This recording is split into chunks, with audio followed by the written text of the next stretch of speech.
We've all heard the tired old joke. Put women together in an office and drama is sure to follow. It's a stereotype that's been repeated so often, it almost feels like common sense. But let's pause and really think about where this idea comes from and why it's so persistent.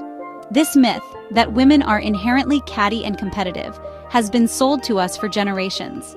It's been woven into movies, TV shows, and even workplace policies, shaping how we see ourselves and each other. But it's not just wrong. It's a distraction from the real issues. It keeps us focused on supposed personality flaws, rather than the bigger picture. It blames our personalities instead of the systems that create tension. The truth is, most workplaces are built on competition, scarcity, and outdated power structures. When we're busy pointing fingers at each other, we're not questioning why so few women are in leadership or challenging workplace biases. We're not asking why the path to the top is so narrow for women, or why support systems are lacking. This myth is a smokescreen. It hides the real barriers and keeps us from demanding better. Let me share a story. Maya and Sarah, two talented women, joined the same team. Both were excited, both were eager to contribute. The office expected conflict, and soon, tension grew. Not from their personalities, but from everyone's expectations. The pressure to compete was subtle but constant, and it shaped how they interacted. The truth? Women are natural collaborators and community builders. When given the chance, we lift each other up and create spaces where everyone can thrive. We've led movements, raised families, and supported each other through life's toughest moments. Our ability to connect and empower is our greatest strength, not a weakness. The idea that we lose this ability at work is simply illogical. In reality, it's the environment that changes, not us. The conflict we see is a symptom of flawed environments, not flawed women. When resources are scarce and opportunities limited, anyone would feel the strain. Workplaces were designed without us in mind. The rules, the culture, even the expectations. They weren't built for women to succeed together. Today, let's pull back the curtain and expose the real sources of friction, because understanding is the first step toward change. When we see the truth, we can start to rewrite the story together. If it's not us, what is it? The answer: structural bias. It's a force that shapes our workplaces in ways we often don't even notice, quietly influencing who gets ahead and who gets left behind. Structural bias isn't about explicit rules or written policies. Instead, it's about the unwritten norms, subtle expectations, and ingrained habits that have been built up over decades. These patterns tend to favor a masculine way of leading, even if no one says it out loud. Assertive men are seen as natural leaders, praised for their confidence and drive. But when women show the same qualities, they're often labeled as bossy, aggressive, or difficult to work with. This double standard forces women to walk an impossible tightrope, expected to be strong but not too strong, likable but not too assertive. It's a balancing act that's exhausting and unfair. We're penalized for not fitting the mold and again for trying to. No matter which way we turn, it can feel like we're always getting it wrong. Structural bias also shows up in how work is assigned. Women are often expected to take on the office housework, planning parties, taking notes, mentoring interns, and smoothing over conflicts. These tasks are important, but they're rarely recognized or rewarded. These responsibilities eat up valuable time and energy, but they almost never lead to promotions or career advancement. Instead, they keep women stuck in the same place, while others move ahead. When women are stuck in support roles, it reinforces the idea that we're helpers, not leaders. It sends a message about who belongs at the top and who doesn't. The result? Unfairness, exhaustion, and frustration. It's not just about individual feelings, it's about a system that wears people down. Tension in the workplace isn't about cattiness or drama. It's a natural response to a system that's rigged against us, where the odds are stacked from the start. The problem isn't the players, it's the game itself. The rules are set up in a way that makes it harder for some to win, no matter how hard they try. If we want real change, we have to change the rules. That means questioning old assumptions, rewriting policies, and making space for new ways of leading.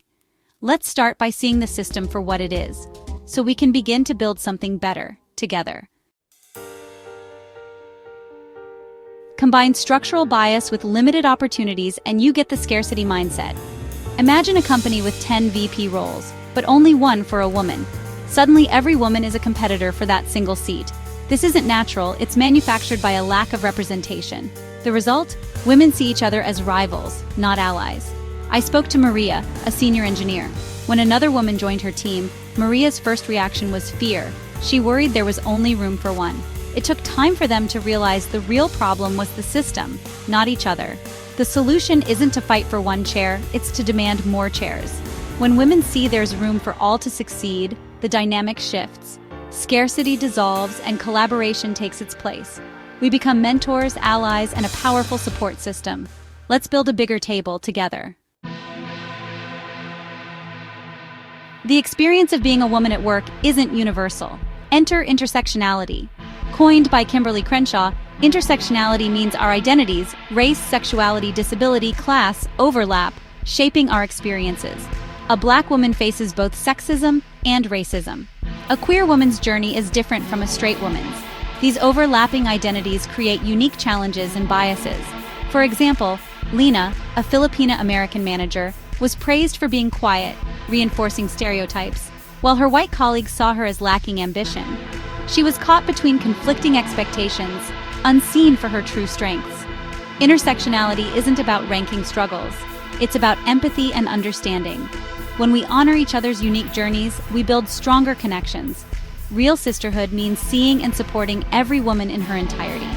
Let's move beyond one-size-fits-all feminism. Inclusion is the foundation of true workplace solidarity. That's how we build authentic support. How do we dismantle toxic mindsets that have been ingrained in our workplaces for generations?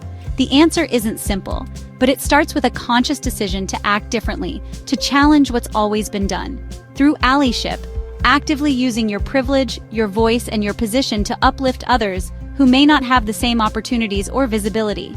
Lifting as we climb means reaching back to help the next woman up, ensuring that no one is left behind as we move forward. True allyship is more than just good intentions. It's action, it's advocacy, and it's consistency.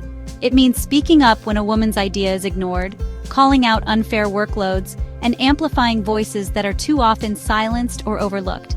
Imagine a junior employee's idea is validated by a senior woman. Suddenly, she feels seen, valued, and empowered to contribute even more. That moment can change the course of her career. These small acts of support and recognition can be the difference between someone thriving in their role or feeling isolated and eventually leaving. They create ripples that transform workplace culture.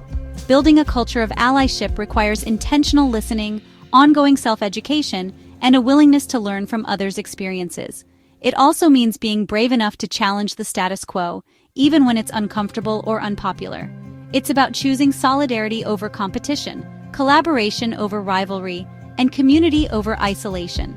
When we choose to be allies, we create a foundation of trust and respect that benefits everyone. We chip away at biased systems, break down barriers, and make space for new voices and perspectives. We rewrite the story of our workplaces, one supportive act at a time, creating a legacy of inclusion and empowerment. Allyship isn't just encouragement. It's using your influence to open doors, to make introductions, and to advocate for others when they're not in the room.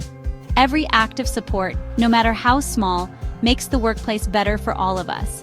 It builds a culture where everyone can succeed. Let's make allyship our default. Together we rise, and together we can create lasting change.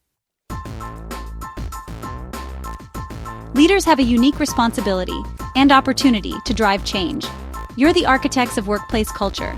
Move beyond good intentions. Implement fair, transparent processes. Scrutinize hiring and promotions. Are they truly objective or just gut instinct? Use structured interviews, skills-based assessments, and clear criteria for advancement. Make the rules clear and consistent to remove bias. Go beyond mentorship. Be a sponsor. Advocate for high-potential women, especially those from underrepresented groups. Model collaboration, reward teamwork, and shut down stereotypes. Your actions set the tone for everyone. Choose to build a legacy of equity and respect. You don't have to be a CEO to make change.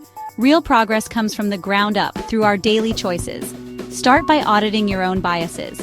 Notice snap judgments and challenge them. Practice amplification. When a woman makes a key point, repeat it and give her credit. This small gesture helps women feel seen and valued. Celebrate, don't compare. Reject the scarcity mindset. When a colleague succeeds, congratulate her. Her win is a win for all. Every act of celebration chips away at the glass ceiling. Enough small actions create a wave of change. Be the change you want to see every day. Together, our small steps add up. Let's create an ocean of change.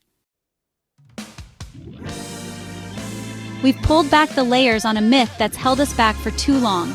The conflict between women at work isn't about our character. It's about flawed systems. Knowing this is just the beginning. The path forward is about fixing workplaces, not women. Leaders must dismantle bias. All of us must choose allyship and celebration. Reject the lie that there's only room for one. Let's build a bigger table. Imagine a workplace where every woman is valued, her ambition nurtured, her success celebrated.